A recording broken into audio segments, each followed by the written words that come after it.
Hello everyone, welcome to our channel. एक काफी thrilling week रहा और काफी बड़े बड़े मूवमेंट्स यूएस मार्केट्स में और इंडियन मार्केट्स में हमें दिखाई दिए, और स्पेशली यूएस मार्केट्स में इतनी बड़ी वोलेटिलिटी काफी सालों के बाद हमें यूएस मार्केट्स में इस तरीके की दिखाई दे रही है। और इस सारे वोलेटिलिटी के पीछे रीजन एक ही है कि ये ट्रम्प टैरिफ्स की क्या सिचुएशन आगे निकल के आने वाली है।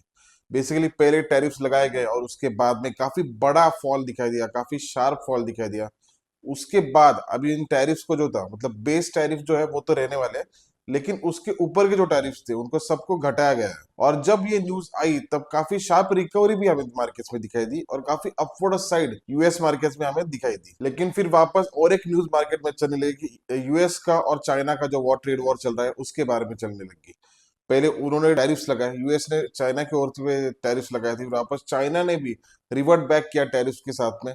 और उसके भी काफी इम्पैक्ट मार्केट पर हुआ और उसके हिसाब से मार्केट में अपवर्ड साइड पर और डाउनवर्ड साइड में मूवमेंट हमें दिखाई दी। बेसिकली अभी अगर देखा जाए तो ये टैरिफ्स को पीछे क्यों लिया गया है, तो इसके काफी रीजंस होने वाले हैं। मुझे मेनली तो ऐसे लगता है कि इसका जो मेन रीजन रहेगा कि अभी धीरे धीरे करके जो इंटरनल भी जो प्रेशर रहेगा वो भी काफी बढ़ते हुए वहां पे दिख रहा था। मतलब ट्रम्प एडमिनिस्ट्रेशन के ही जो लोग थे जो साथ में थे पहले से, वो भी अभी कभी बीच में से स्टेटमेंट देने लग गए थे कि इस तरीके का ट्रम्प वॉर या फिर टैरिफ वॉर जो रहेगा वो सबके लिए हानिकारक रहेगा। और उसके साथ चाइना ने भी एक स्टेटमेंट दिया था कि ये जो ट्रेड वॉर होगा, ये जो ट्रेड वॉर जब भी होता है, मतलब इसे ऐसा नहीं होता है कि अगर किसी के ऊपर ज्यादा टैरिफ लगाए गए तो फिर वो जीत गया और कोई और हार गया, क्योंकि उसका इफेक्ट दोनों के ऊपर होता है और दोनों के ऊपर नेगेटिवली ही होता है। और उसके साथ एक जो सबसे बड़ी जो चीज थी जिसके ऊपर हमारा ध्यान देना चाहिए था, वो था यूएस की जीसेक बॉन्ड यील्ड। अभी जीसेक बॉन्ड यील्ड अगर देखा जाए तो वो 3.9% से 4.5% पहुंच गई थी, जो कि सिर्फ 4 to 5 डेज में। और इतनी बड़ी राइज, काफी बड़ा असर होगा मार्केट पर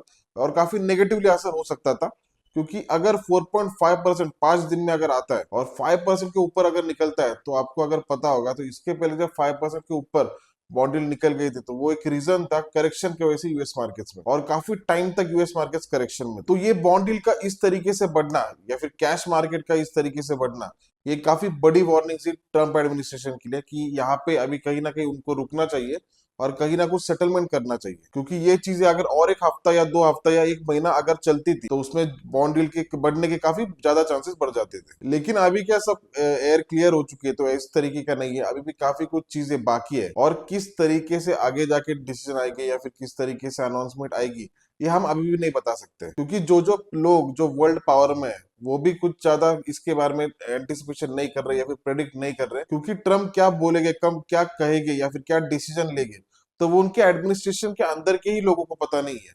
तो फिर कितने दूर जो लोग बैठे थे उनको किस तरीके से पता हो सकता है। तो मुझे ऐसा लगता है कि अभी फिलहाल कुछ दिन दोनों साइड के मूवमेंट पर या फिर किस तरीके के भी न्यूज के लिए हमें तैयार रहना चाहिए और उस तरीके से ट्रेड हमारे रहने चाहिए। क्योंकि अभी काफी लोग है कि काफी लोग ये कह रहे हैं कि अभी ये सब कुछ खत्म हो चुका है, अभी यहाँ से ऊपर निकल जाएगा मार्केट या फिर ये वापस आएगा, फिर या टैरिफ्स और बढ़ेंगे या फिर वहां से फॉल हो जाएगा। तो ये दोनों चीजें प्रेडिक्ट करने में मुझे नहीं लगता कि काफी सेंस रहेगा इस मार्केट में, क्योंकि इस मार्केट में अगर देखा जाए जो एक्चुअली जो ड्राइव कर रहे हैं, जो उनके जिनका नाम डोनाल्ड ट्रंप है, तो वो काफी अनप्रिडिक्टेबल है। उनके स्टेटमेंट्स किस तरीके से आएगी और किस तरीके से मार्केट में रिएक्शन हमें दिखाई देगा, तो वो काफी ज्यादा प्रेडिक्टेबल नहीं होगा।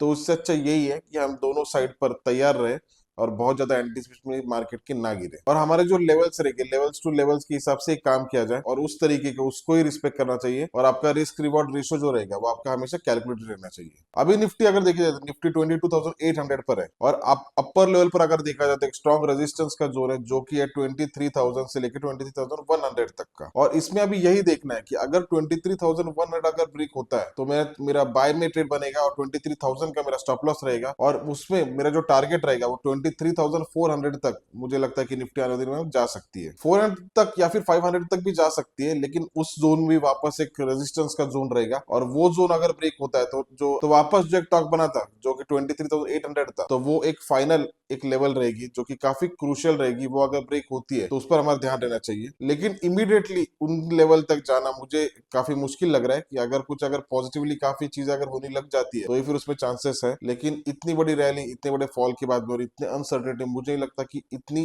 इमिडिएटली आ सकती है, क्योंकि अभी भी अगर देखा जाए तो लोगों में कुछ हद तक एक नर्वसनेस है, कुछ हद तक एक माहौल जो है वो इसका ही है, डर का ही है कि किस तरीके से क्या टर्न आउट होगा या फिर कंफ्यूजन का है। तो इसमें इस तरीके की रैली मुझे नहीं लगता कि आ सकती है, और वो तभी एक्सपेक्टेड है कि कुछ अगर पॉजिटिव खबरें या फिर पॉजिटिव न्यूज अगर मार्केट में अगर आए तो। और डाउनवर्ड साइड पर जो इंपॉर्टेंट लेवल है वो 22,300 की एक इंपॉर्टेंट लेवल है। 22,300 ये अगर डाउनवर्ड साइड पर अगर ब्रेक होती है, ये एक सपोर्ट का जोन है, लेकिन ये अगर ब्रेक होती है तो फिर मुझे लगता है 23,000 काफी इजीली काफी इजीली निफ्टी जाएगी। और 23,000 अगर ब्रेक होती है 22,550 22,600 तक निफ्टी जा सकती है। तो ये निफ्टी के लिए कुछ इंपॉर्टेंट लेवल्स है। और बैंक निफ्टी में अगर देखा जाए तो बैंक निफ्टी काफी इंपॉर्टेंट लेवल पर है, जो कि 51,000, और इसमें एक जो अपर लेवल पर जो इंपॉर्टेंट लेवल है वो 51,200 है। और ये 51,200 के ऊपर अगर बैंक निफ्टी टिकती है तो फिर काफी चांसेस है कि उसमें वो 52,000 तक भी जा सकती है। लेकिन उसके पहले मुझे लगता है कि 50 क्वांटिटी आप 51,600 को स्क्वायर ऑफ हो सकती है,